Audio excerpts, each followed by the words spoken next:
Nestes días volveredes a escoitar falar de que o cerco galego amenaza con iniciar unhas protestas, nesta ocasión, polo reparto da anchoa. Din que, como todos os anos, se quedan sin cota e que non se van quedar de brazos cruzados.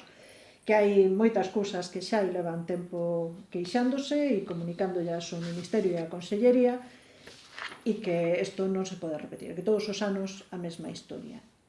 Non só a Cerga, que parece que son os rebeldes do cerco, os señores do cerqueiros do Barbanza, segundo recolle La Voz de Galicia, tamén protestan e están en desacordo con este reparto da anchoa. E hoxe nos levantamos con esta noticia, non? Que a señora Quintana parece estar negociando con Madrid aumentar a cuota de anchoa ao sur de Fisterra.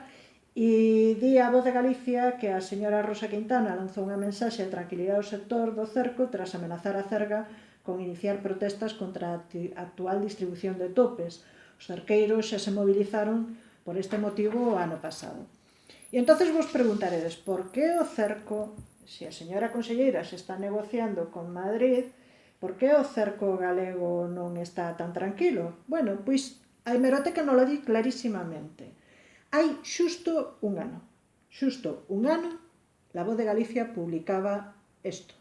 O Ministerio desentendíase das demandas do cerco galego.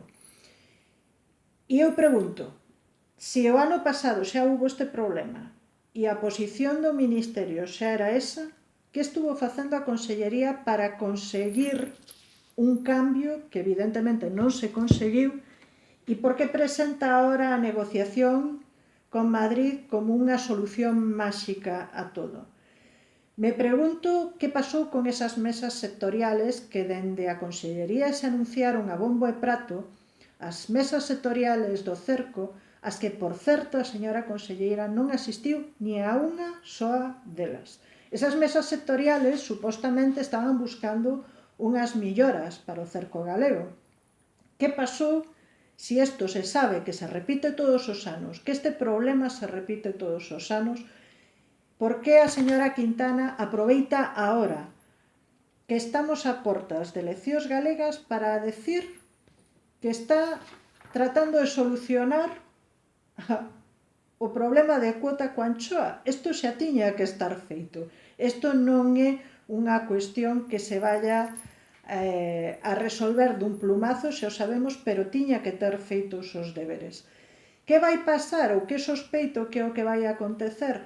Bueno, pois acontecerá que en Madrid lle darán un pouco máis de cota e como un carameliño e un parche outra vez para presentalo como unha victoria antes das eleccións, para calar bocas.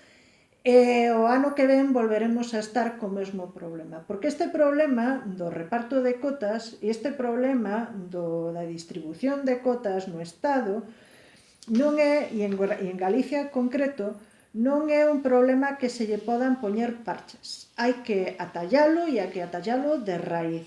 E iso significa tirar abaixo o actual reparto e facer un moito máis xusto, como a Asociación A Cerga leva defendendo dende o seu inicio.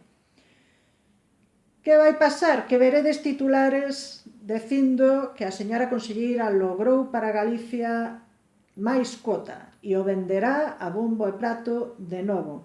Pero a realidade é que a señora conselleira estivo levando a cabo e a Consellería do Mar estivo levando a cabo políticas neglixentes que o único que fan é afectar e perxudicar a pesca galega.